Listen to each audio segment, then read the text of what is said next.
ito na, kino-cross-examine na ng defense panel etong si NBI agent Mark Calilong.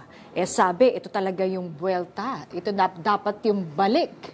'Di ba? Dito dapat, kumbaga, makakapuntos sana ang defense. So, anong tingin mo sa umpisa pa lang? Mga 20 minutos na ako nakikinig sa mga tanong ni attorney CJ Narbasa. At sa totoo lang, hindi ko naintindihan kung siya papunta dito sa line of questioning na ito. Ordinarily kasi, kapag cross-examination ang sinasagawa, ang gusto mong mapalabas ay yung mga inconsistencies doon sa original na testimonya nitong testigong ito. O kaya, mapalabas mo, ma-question mo yung kanyang kredibilidad. Yes. Nung simula, nung nagtatanong siya tungkol doon sa yung kumpanya na nagbigay ng training dito kay sa NBI agent, akala ko kukwestiyonin niya yung credentials eh. Yes. Pero nung biglang kumaliwa siya at iba bigla yung mga tanong, mga tungkol na doon sa affidavit na sinubmit sa DOJ. At ngayon, meron pang sulat sa dating NBI director. Nalito na ako eh. Hindi ko alam kung saan pupunta. Mas yata si Presiding Officer Chis Escudero, hindi na alam kung saan pupunta eh. At parang talon-talon. Parang talon-talon. At ito yung kanina nabanggit ko, ang problema minsan sa mga abogado, lalo na sa impeachment, nakakalimutan nila na ito ay isang proseso na pinapanood ng taong bayan. Yes. So dapat, anuman ang iyong tanong, anuman ang iyong presentasyon, malinaw kung ano yung kwentong gusto mong palabasin. Kasi yung mga nanonood, kung masyadong madaming paliko-liko, ito halimbawa, ilang mga dokumento na ang inilabas niya na hindi malinaw sa mga nanonood kung anong dokumento ba yan, anong nilalaman yan, malilito yung tao, ano ba yung punto mo eh. Yun yung, kaya, nung umabot sa, narinig natin kanina, nag-object si Attorney Ligutan on the ground of relevance. Ibig sabihin, kinu-question na rin niya, saan papapunta ito? Ano ba ang gusto mong palabasin dito sa mga tanong na ito? At sa tingin ko, given ang dami na niyang oras na nagugol dito. Kasi di ba dapat i-manage mo yan? Exactly. Diba? Kailangan medyo bilis-bilisan niya yung proseso na ma-establish ng malinaw ano ba yung kwentong gusto niyang lumabas dito. Kinu-question ba niya ang credentials nitong NBI agent na to? Pinapalabas ba niya na may mga inconsistencies o contradiction dito sa mga nilabas na affidavit o investigasyon ng NBI mismo. Ang problema, ang haba na nating nanonood, hindi klaro kung ano yung punto at ano yung kwentong gusto niyang palabasin. Mukhang pinapakita ba dito, Attorney Barry, na parang yung kahandaan?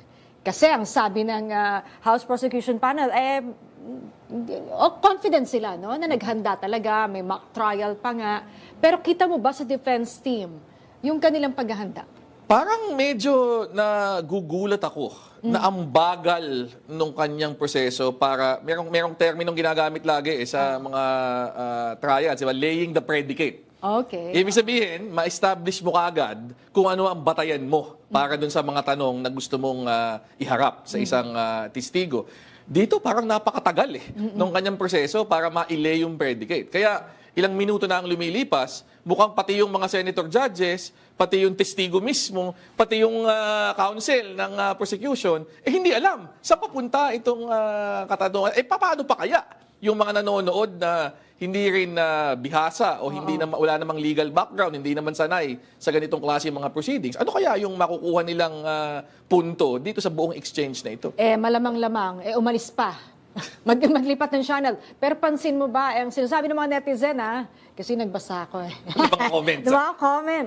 Sabi parang hindi raw prepared o parang maligalig si Attorney Narbasa.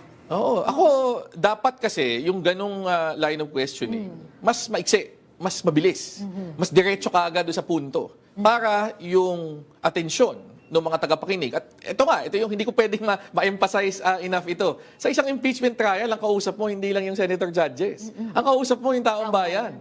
Buong Pilipinas. So dapat yung kwento mo, maaga pa lang, malinaw kung ano yung direksyon na patutunguhan. Yung mga ganyan na parang sobrang technical, na ilang minuto na ang lumilipas, hindi pa klaro kung ano ba talaga yung punto mo, sa tingin ko hindi nakakatulong yan. I'm sure si Attorney Narbasa, nakatoka sa kanya yan. Yung Article 4. Itong issue ng... Same thing with Attorney Virgil Ligutan. Tama. So pwede bang may sumaklolo sa kanya? I mean, tumulong sa kasamahan niya? Well, sa kahit na anong punto naman pwedeng merong assisting counsel na siya yung mag-take over. Pero siyempre, Kung halimbawa, hindi na kaya. pero laking sampal sa mukha noon, di ba? Nung abogado naman. Oo. Di ba? Pero tingin ko wala pa naman tayo sa puntong yon. Pero sana medyo bilis-bilisan niya ng konti yung kanyang pag-establish kung ano ba talaga ang intensyon at ano ba talaga yung direksyon nitong line of questioning na ito na ginagawa niya sa cross-examination. Lalo na kasi may sinasabi Attorney Barry na posibleng ipalabas na ang kabuuan ng video clip, yung threat video. Isipin mo naman kung 2 oras papakita nun. Hindi ko alam sino pa manonood nun.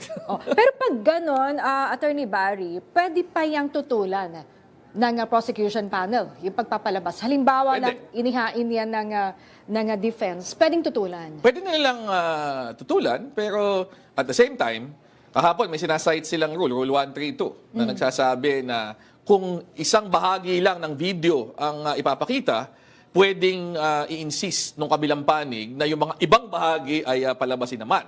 So hindi ko alam kung ang ibig sabihin nun para sa depensa ay gusto nilang maipakita yung buong 2.5 hours na medyo mahirap naman yatang isipin na lahat yun ay may kinalaman dun sa kanilang kwentong gustong palabasin.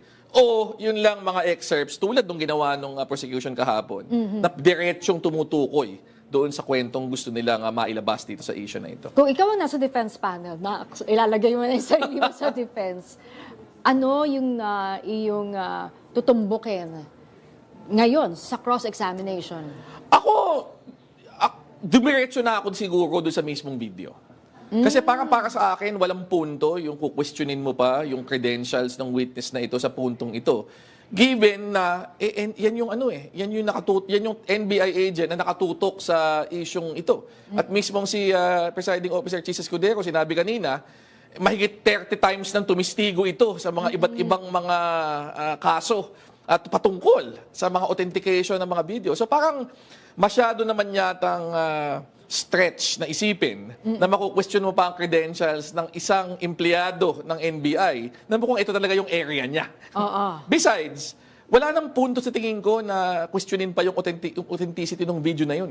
Sa simpleng dahilan, na nabanggit na rin natin kanina, napanood na yan ng milyong-milyong Pilipino at mismong si VP Sara Duterte, inamin na niya na sinabi niya yung mga bagay na yan. So parang at this point, parang ang hirap pang pagtalunan kung totoo o hindi itong video na ito o sinabi ba o hindi yung mga bagay na yan, given na narinig na yan ng milyong-milyong tao, certainly napanood na yan ng mga senator judges. Para sa akin, napaka-relevant nung point na na-raise kanina nung bago nagsimula yung trial. Sabi ni Presiding Officer Chis Escudero, hindi natin, maski strike natin from the record, ibig sabihin tanggalin natin doon sa opisyal na record ng proceedings na ito, yung isang nasabi, napanood na ng madaming tao, lumabas sa TV yan So hindi natin pwedeng bawiin. Formal nating tinatanggal, pero napanood na So alam ka namang hindi natin pansinin yon. Ganito rin yun. Kung napanood na ng milyong-milyong Pilipino, bakit pa natin pagdidibatihan? Wala ka nang mapapala dyan yun yung point So ako mag-focus na lang sila sa pag-reframe noong video na yon, yung excerpt na yon, para palabasin na kung titingnan mo naman yung buong konteksto ng press conference, kung titingnan mo naman yung demeanor o yung mga sinabi ng mga tao, mukha namang hindi naman yata nagbabanta. Mukha naman yatang hindi nananakot. Di ba? Parang ganun yung punto. Pero may sarili siyang style. Tingnan natin kung anong pupuntahan. Ito ba ibig sabihin, buying time or delaying? Pwede. Kasi naisip ko din kahapon na baka naman ang isang intensyon nila dito, pabagalin para mawala ng interes sa mga tao, hindi na manonood.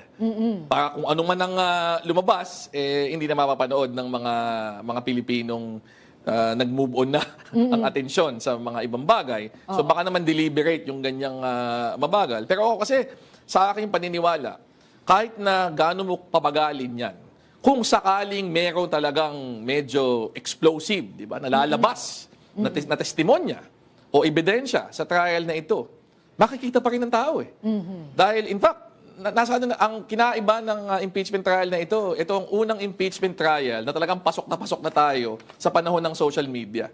So labanan din ito ng content Kita mo kahapon na Miss Maan, di ba?